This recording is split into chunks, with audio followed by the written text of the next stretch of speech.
we're all PhD students. Think of it as like a research project, right? There's been times where I've sat down and like analyzed my financial data in Python, right? It's kind of fun to sit down and play with the spreadsheets and add things up. Most of us are nerds here, and finance can be a very nerdy topic. So it doesn't all have to be scary, and certainly all of us are getting PhDs, so we all have the aptitude in one way or another to learn about these topics, even though some of them might seem really complex at first. They certainly don't have to be.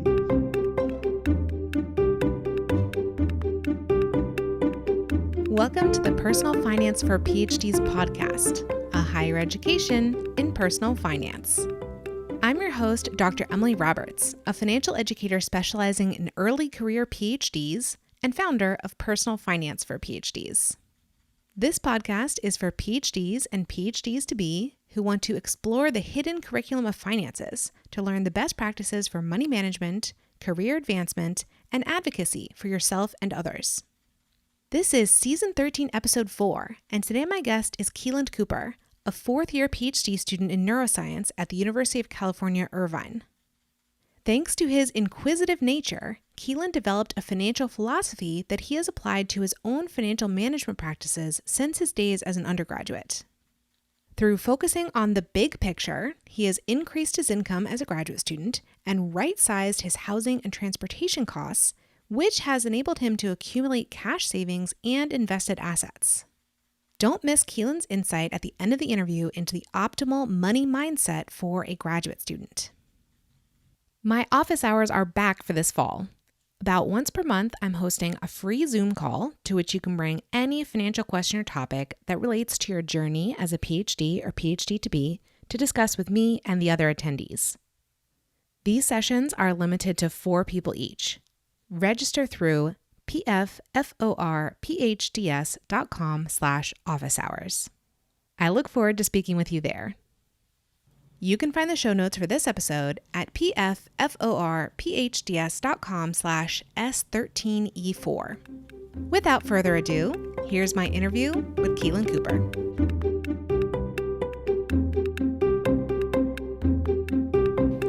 Delighted to have joining me on the podcast today, Keeland Cooper. He is a fourth-year PhD student in neuroscience at the University of California at Irvine, and we are going to talk today about some mindset shifts and some strategies that he's found really useful for his finances during graduate school. So, Keeland, welcome to the podcast. Would you please introduce yourself a little bit further for the audience? Hi, yes, it's really great to be on, and I really admire a lot of your work that you've done. I found it really helpful. And part of the reason why I wanted to be on is I think it's really important and really useful to share, each person's experience, because we can all learn from it. And I've certainly learned a lot from everyone else's. So I thought it'd be useful to contribute. Well, yeah, thank you so much for volunteering. So I'm Keeland Cooper, as you said. I'm a fourth-year graduate student at University of California, Irvine. My PhD is going to be in neuroscience, and so I study how the brain learns and remembers at the neural circuit and ensemble level. I'm also interested in artificial intelligence and the co-founder of a nonprofit called Continual AI, which is the largest international nonprofit for our branch of neuroscience. Oh, wow. Okay. Didn't even know that. Great.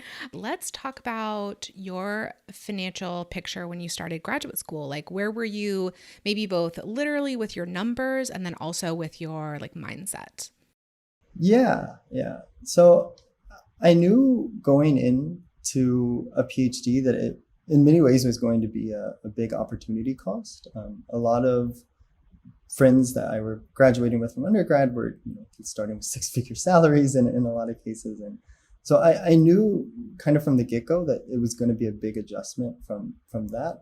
But I think telling myself that I'm not doing a PhD, obviously for the money, or even for what the money could be down the road, because that's not necessarily is the case, but for other reasons that I felt really important about. So I absolutely love what I do. I love where I'm doing it at and love who I'm doing it with.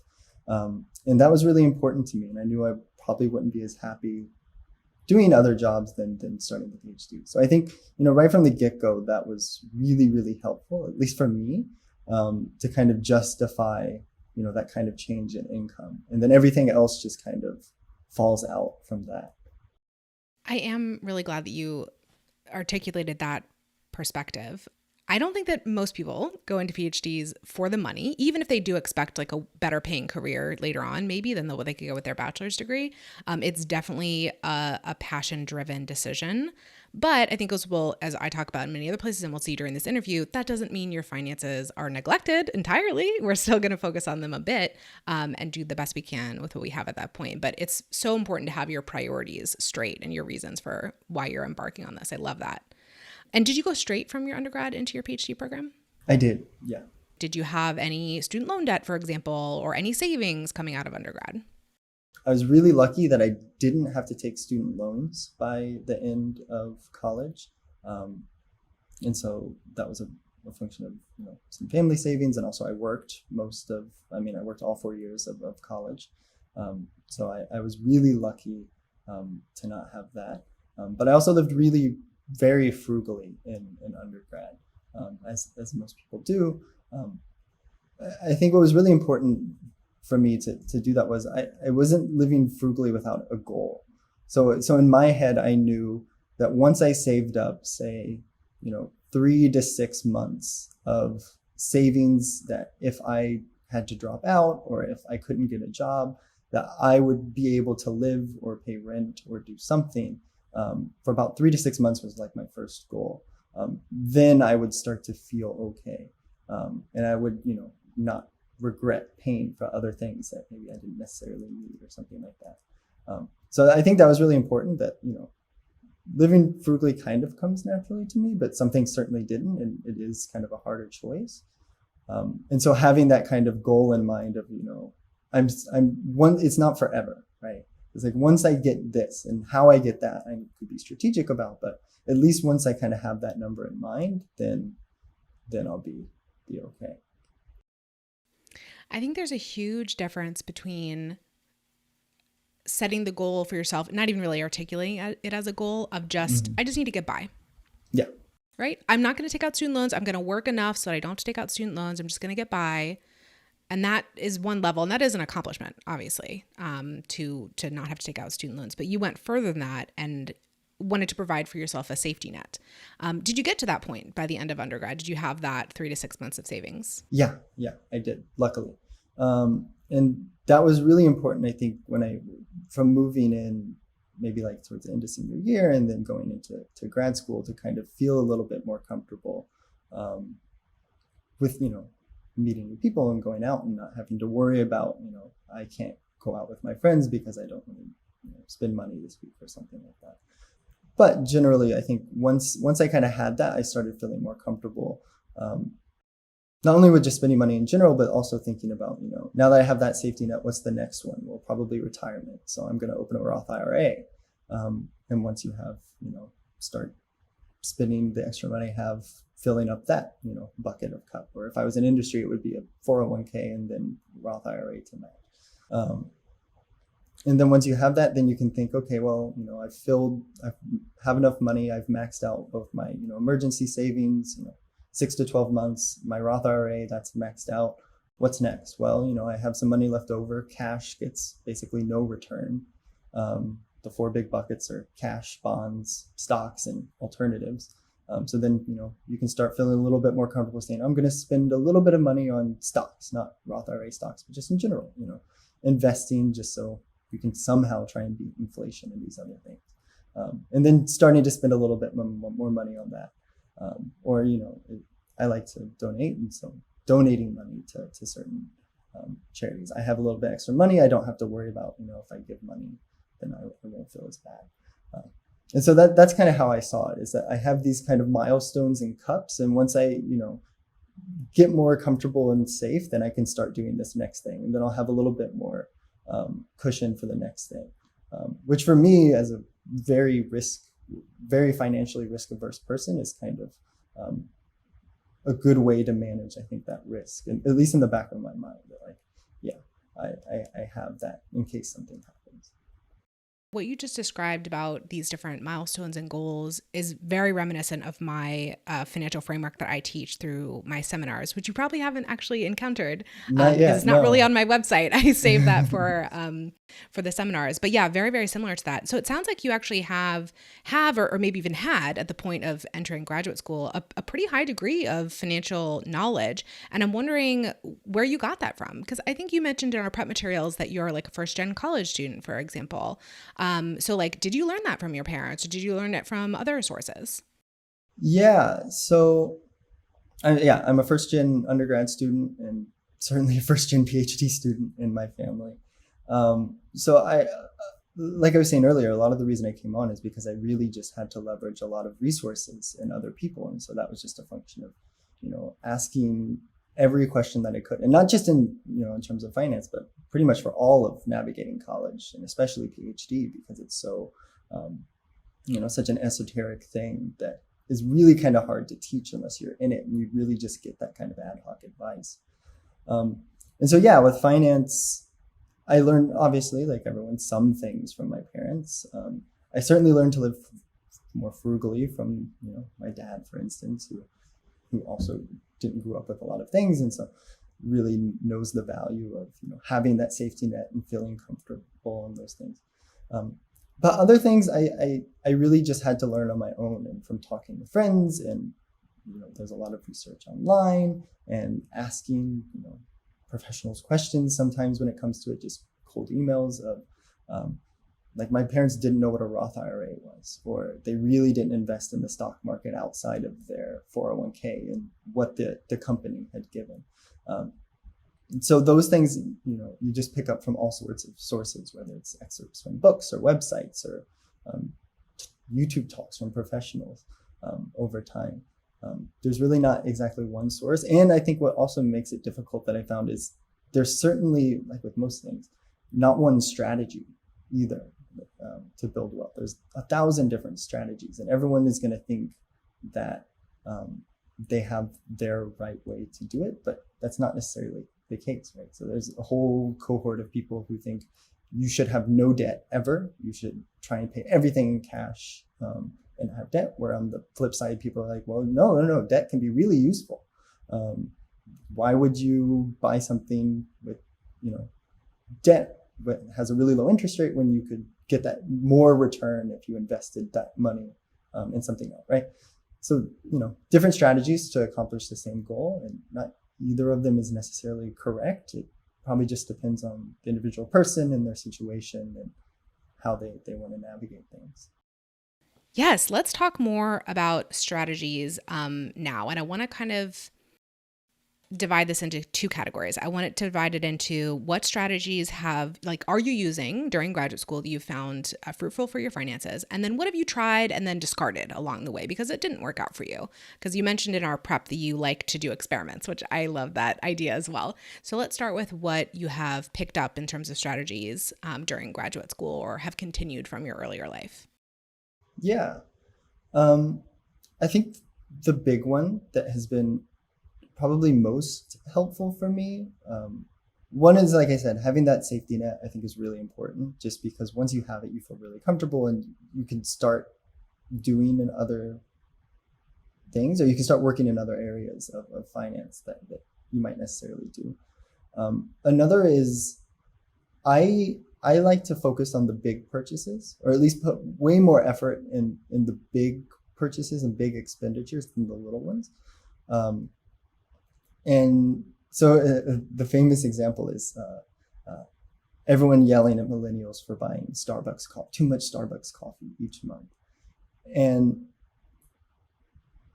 I would much rather be able to not worry about whether or not I'm buying a Starbucks coffee each day than how much money am I paying for rent? Because in the long term, that rent cost is going to far exceed, I would have to drink a lot of Starbucks coffee to exceed the amount that rent will cost. I totally agree with this. Like getting I call them the big rocks, getting the big rocks in your budget right. But you live in Orange County, California, and it's hugely expensive. So I want to know specifically, what have you done with your rent to try to minimize that cost to the degree that you are comfortable? So I'm lucky. Obviously, rent is awful in California. That's just a blanket statement. That's going to be true pretty much wherever you are. But even within that, there's certainly variability. I'm lucky in the sense that University of California, Irvine subsidizes rent, and so you don't have to live at the university. You could live outside and commute, and some people do, and it might be a little bit cheaper, but then you have to factor in commuting costs and so on and so forth. But even then, I knew I wanted to live, near campus, so I wouldn't have to drive to campus every day. And even within the housing that UCI offers, there's variability. On the order of, I think, on the low end, it's $500 a month, and at the high end, it's like $1,300 a month. And I chose and requested housing that's on that lower end. I didn't get the lowest because they don't have very many of those, but and certainly my apartment isn't as nice as it could have been, but it's not that important to me for those years. And so again, the $300 I would save just from that one decision each month adds up to a few thousand that cushions some of the other things, so I don't have to worry as much about I enjoy eating out. I don't like to cook as much, so I can eat out and not feel as bad about that decision. Or I can intentionally say, I'm going to spend my money on something that I want to do or that actually makes me happy, rather than something that, I'm just spending money on kind of mindlessly and doesn't really bring that big a quality of life to me. Yeah, I think, this housing decision is it's so important. You can change it if you're a renter. It's difficult, but not impossible to change where you live. So it's great to get it, as best you can sorted out from the beginning. But it's again, as you said, for each individual, you have to evaluate how much joy am I going to get from living in this type of apartment versus this type of apartment. And to me as well, I need to, I want to have a place to live, but it doesn't have to be the most hospitable or the most fancy or whatever. And so I think that sometimes people can get tripped up maybe setting other people's expectations on themselves about, I have to live in a nice place because that's what my parents think or whatever. Whereas if they really evaluated it, maybe they could go a little lower on the cost spectrum and still be just as happy. And as you said, then the money is available to divert to something else that does bring them more value and does bring them more joy. Like you said, you don't want to sweat the small stuff, so you're going to focus on those big items. Are there any other big items that you want to mention aside from rent? Car is certainly a big one. Buying a new car off the lot versus a used car. For some people I've met a lot of people where both of those decisions is a no-brainer. It's like, obviously I'm going to get a new car. Why wouldn't I? Or obviously I'm going to get a used car. Why wouldn't I? Right. So again, it really goes back to what's your financial situation and really what's important to you. Is it really that important to you to have that nice of a car? In some cases it might be, and that might be the thing that you really enjoy and really, why you work and make money and what you live for is that thing. And so that's fine as long as it's, in my view, intentional. But other things, like for me, I don't really need that nice of a car. And so I can, cut back and use that money I save for other things that do mean more to me. And so that's kind of the intentional decision. And it doesn't mean that even for the big purchases, you can't do them or you have to live cheaply. But I think the amount of time you spend needs to be proportional. And there's a famous law in psychology that kind of proves that, prospect theory, that we will fight tooth and nail to spend a coupon on like a $5 hamburger. But for a $1,000 car, you won't fight for that $5 savings, even though at the end of the day, it's still $5 in your pocket. So to kind of be mindful of these kind of like cognitive biases and really put the effort into the big things. Because you can still have probably the same car for a better price if you just put in a little bit more work to find it and look for it and save. Absolutely. And sort of like what you were saying earlier, if you put in the time and you put in the work to finding that, great housing situation, it's a great deal, or the car, or whatever, these other bigger items, as you said, it should be proportional to the amount of money that you're spending on those. Then again, you don't have to spend much time fretting about those smaller purchases. So you specifically, do you own a car? Yeah. Is it paid off? Like, what do you want to tell us about your car? Yeah, I've been driving the same car since high school. So And I was actually thinking about saving it because it's awful on gas and the environment, but then the economy and the used car market was terrible. And I honestly don't drive. Like I said, I live very close to campus, so I really don't drive that much at all. So, personally, I didn't feel as bad of, just keeping it for a few extra years. And then after, PhD, maybe I'll look for another one. Or if I see a really good deal, then maybe I'll consider. But.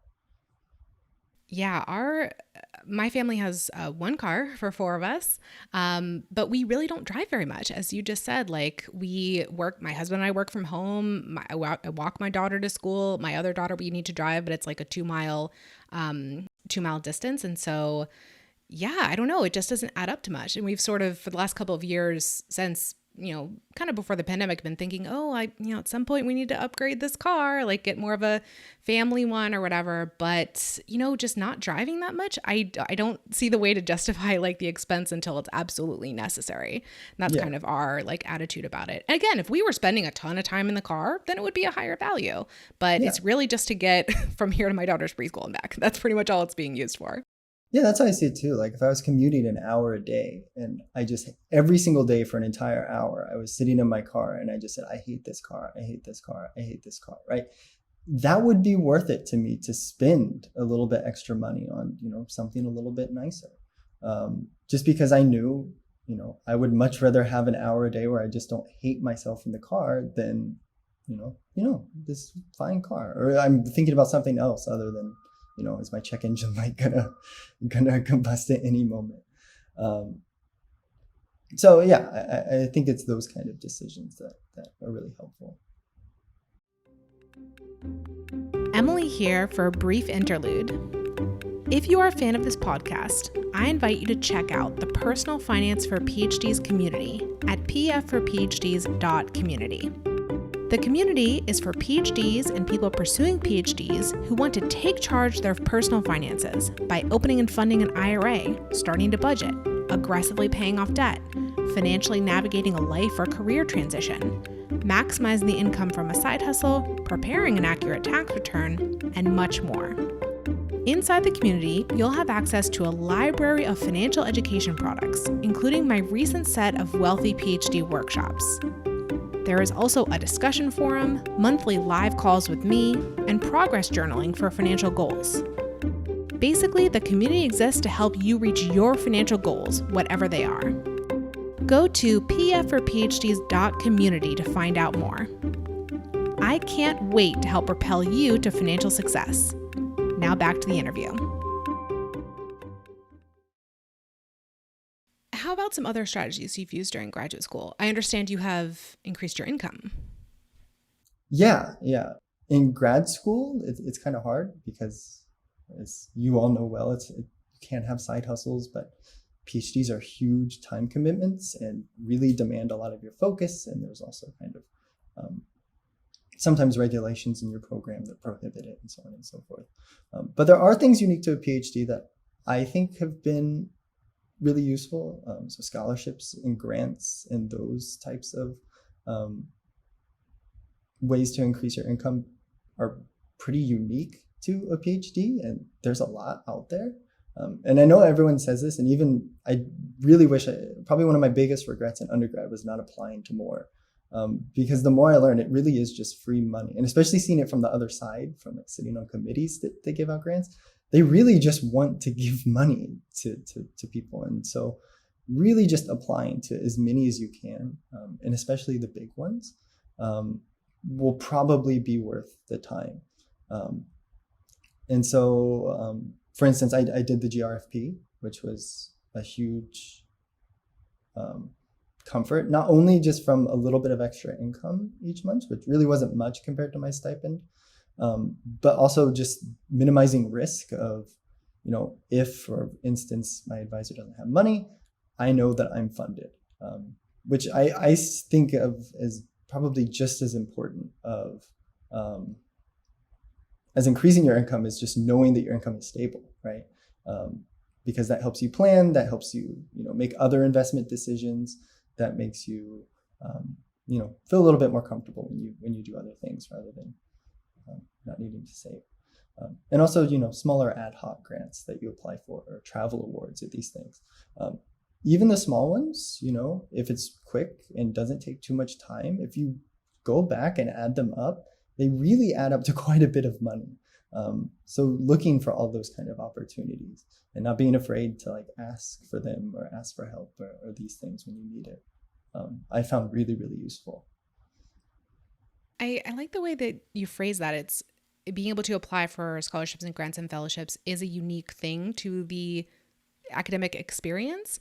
Because at face value, if I said something like, well, how do you increase your income as a graduate student? A lot of people would just dismiss it out of hand. There's no way. They tell me what my stipend is. That's it. But they're just automatically discounting this whole category of an academia approved way to increase your income, which is just to apply for awards of various types.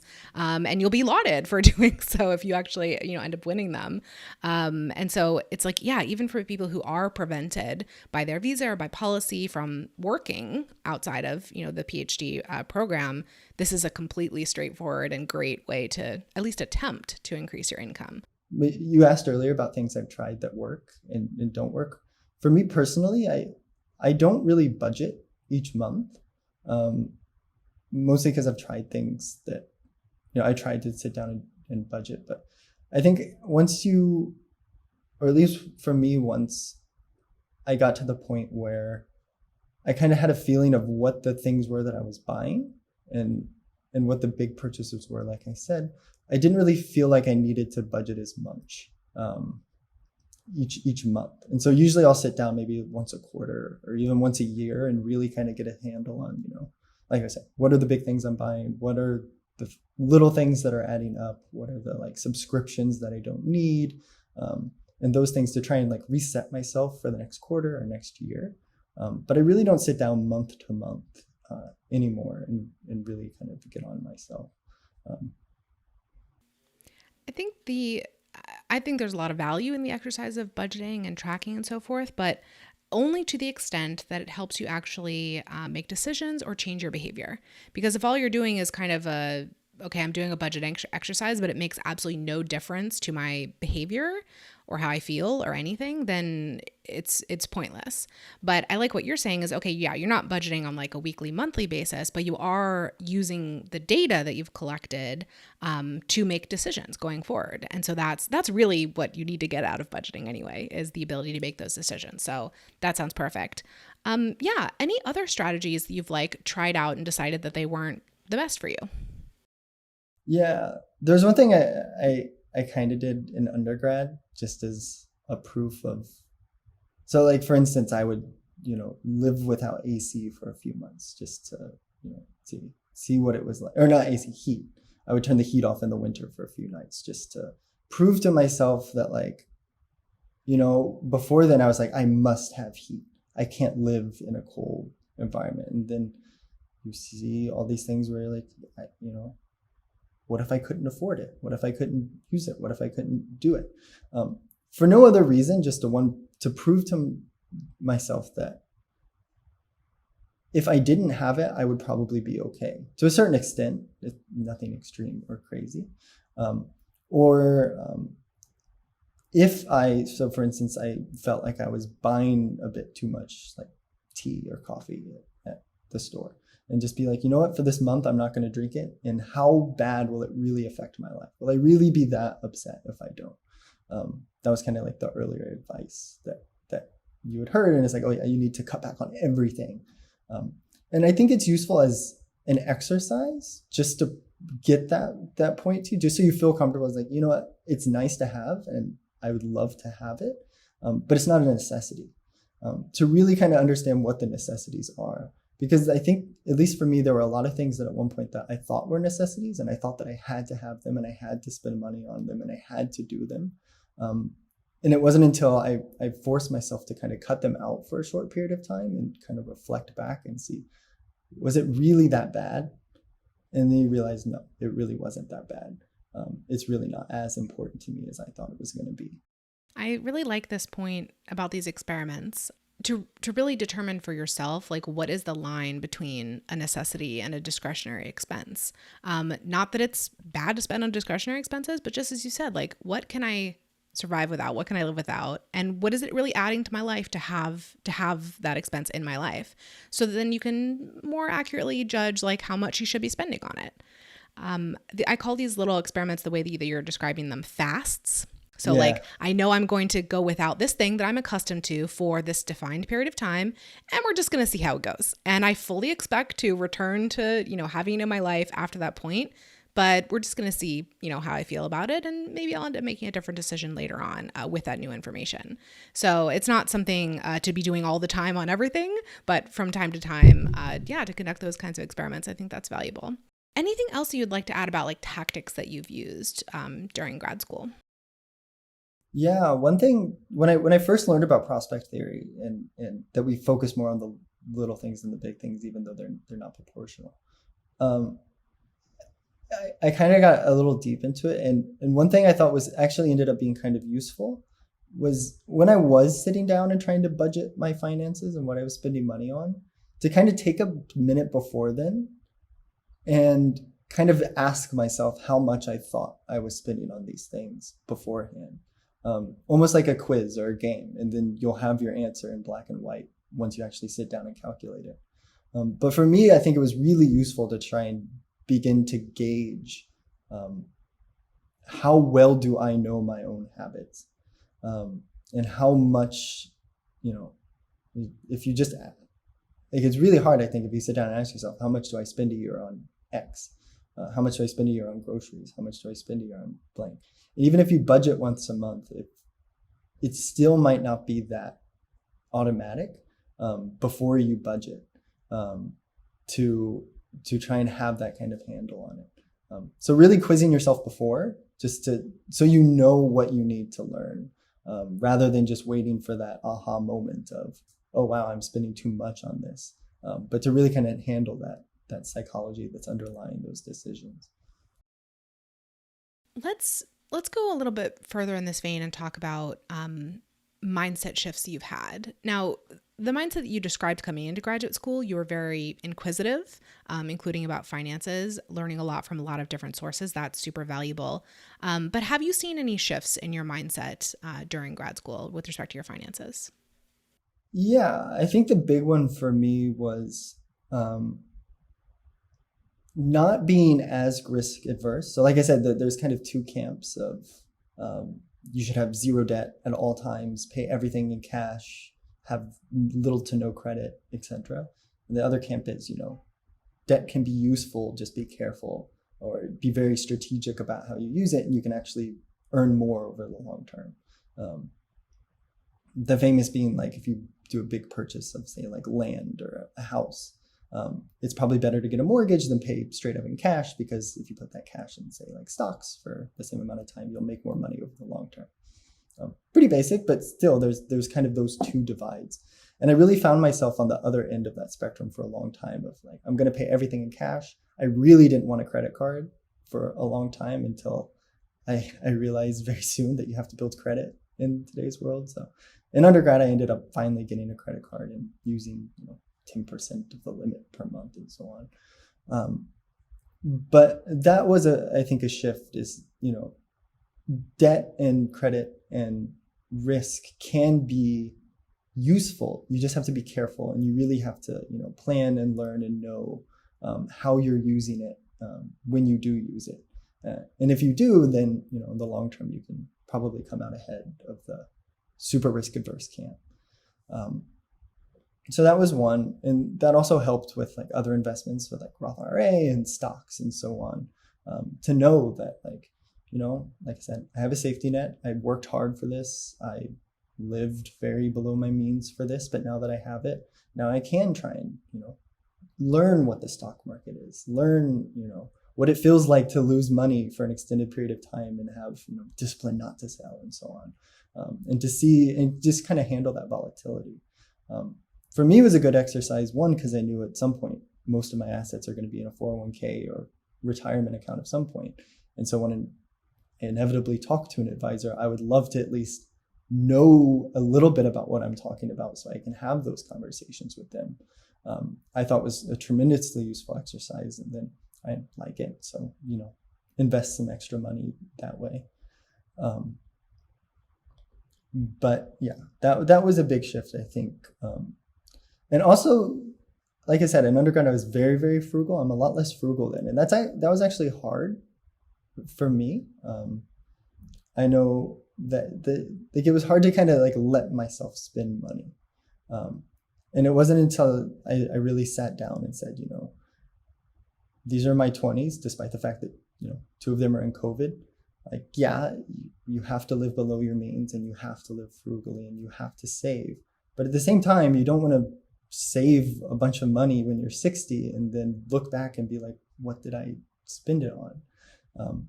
So like I said, really kind of giving myself the permission to spend on the things that I really think make me happy or really increase my quality of life and those sorts of things.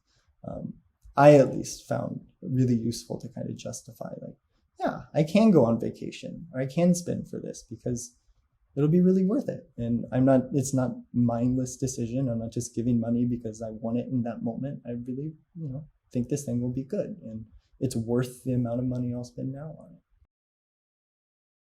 I'm giving a webinar later this afternoon on the day that we're recording. And one of the slides that I'm going to present exhorts the listener to act your wage. And that partially means being frugal in graduate school. You're not going to be living on a lot of money. But for you, because you had lived on even less as an undergraduate and, you had these really highly ingrained frugal tendencies, for you and for other people like you, acting your wage also means doing things that you've never done before with your finances, like starting to invest, like acquiring credit. And it's appropriate, right? As long as it's all in balance with where your salary is at that time and the cost of living and everything. So act your wage can mean a lot of different things to different people, depending on where you're coming from and where you are now. And so I like that you've grown, right, over these last few years in that sense in your finances, because your salary allows you to do those things, to spend on vacations from time to time, to start to invest. As long as you care about your rent and all the other things that we've talked about, it's all in balance for you. And that's a great place to be during graduate school. A lot of people don't get there, but I'm really pleased that you are.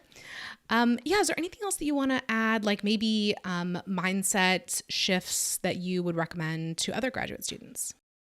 Yeah, I think the most important thing is just to think about your money, which, a lot of people might not necessarily do, but, if you don't do it at all, it's worth, like you said, budgeting and going through and seeing where you spend your money and kind of getting a sense for yourself and learning about yourself. And I know we're all PhD students. Think of it as like a research project, right?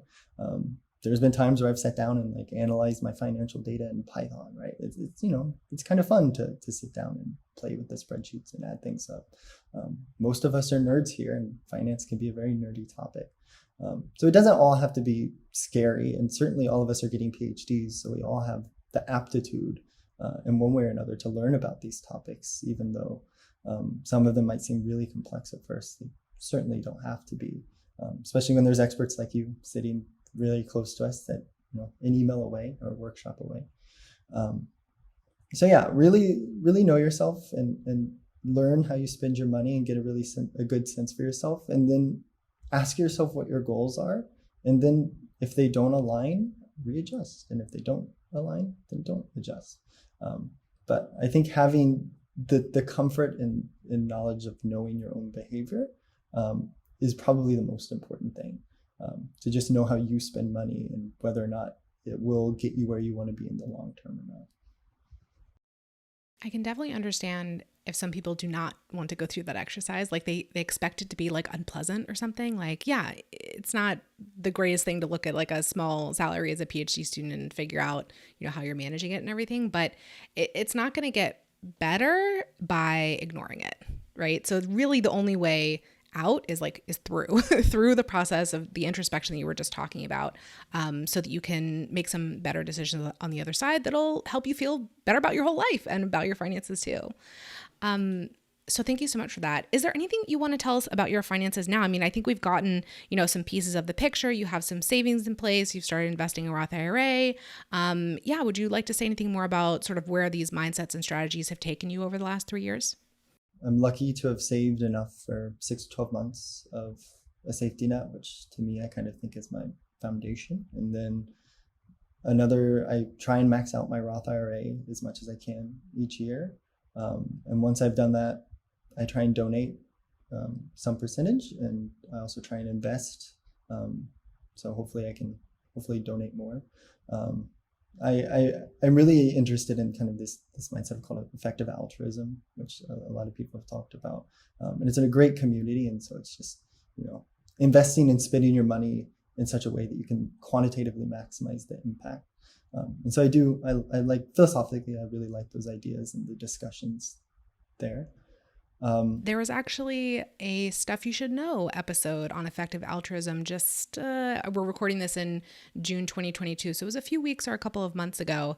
But anyway, I hadn't heard of the concept before that, but following that episode, I ordered a book from some effective altruism organization that sends out free books about it. So it's on my reading list, although I haven't gotten to it yet. So thanks so much for bringing up that concept. Is there anything else that you want to add? Yeah, no, I really like those topics, particularly because I think in a lot of ways, the scientists really just want to do the amount of good and don't really think about money as much. But effective altruism, at least for me, made me think of money in such a way that, it's the energy to do good. Money doesn't necessarily have to be evil, right? It's like how much money is being spent in the NSF or NIH budgets each year. It's like millions and millions and millions of dollars. So to think of money as, earning money need not be kind of like a greedy, evil thing, as long as you're ethical about it and you're conscious about it, because ultimately you can use it to do other good things. So that was a good way to kind of rechange my mindset of how I was thinking about, earning wealth and so on. I love that we got there. I love that we got to that motivation. By the end of this interview, let's conclude with the question that I ask all my interviewees, which is, what is your best financial advice for another early career PhD? And it could be something that we touched on during the episode, or it could be something completely new. I think we tend to be stuck in our fields and think like, oh, I'm really good at this, but not this. But a PhD is really just a signature of you're a really smart person, and probably any problem that you're handed, given enough time, you'll figure it out. And your finances could just be another problem that's on your PhD. And no matter how daunting it might seem, I'm sure the beginning of your PhD probably seemed more daunting than that. And so finances need not to be that thing. No matter how weird our taxes are and quarterly payments and, do we pay on stipends or not, and have to get like a mini degree in accounting to do a, 20-something-year-old's taxes, it's fine. At the end of the day, you'll learn about it, and that'll be useful in the long term and could even be interesting depending on who you are. So don't let it be daunting, and don't be afraid to ask for help along the way to answer those questions. I don't think I've thought about it or heard it phrased that way before, but I really like your articulation there of like, think of your finances as another thing that you can be a student of, and another thing that you can learn about during this period of time. And you don't have to have it right from the beginning. You don't have to master it from the beginning. It's a process. And I also like that there's relatively lower stakes with your finances when you're earning that lower salary. And that can be kind of the training ground and the proving ground, so that when you get to that higher post-PhD salary, then you know the things about, well, does budgeting work for you or not? Maybe you have a different system that's better for you. And like, yeah, I'm now versed in how to invest in a Roth IRA, so it's really not going to be too challenging to select the investments inside my 401k, et cetera, et cetera. So I love that framing of it. Well, Keeland, this was such a pleasure to talk with you, and thank you so much for volunteering to be on the podcast. Yeah, thank you. And thanks for all the work you're doing for PhD students like us trying to navigate it all. You are very welcome. It's my pleasure.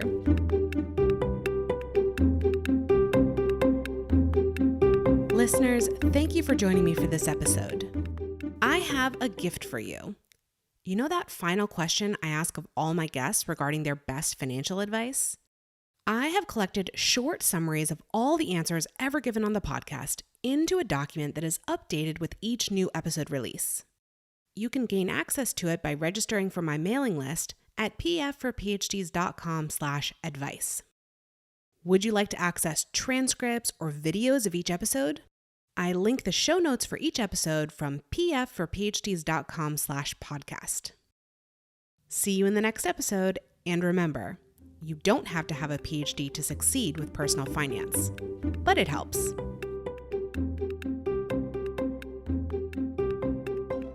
The music is Stages of Awakening by Poddington Bear from the Free Music Archive and is shared under CC by NC.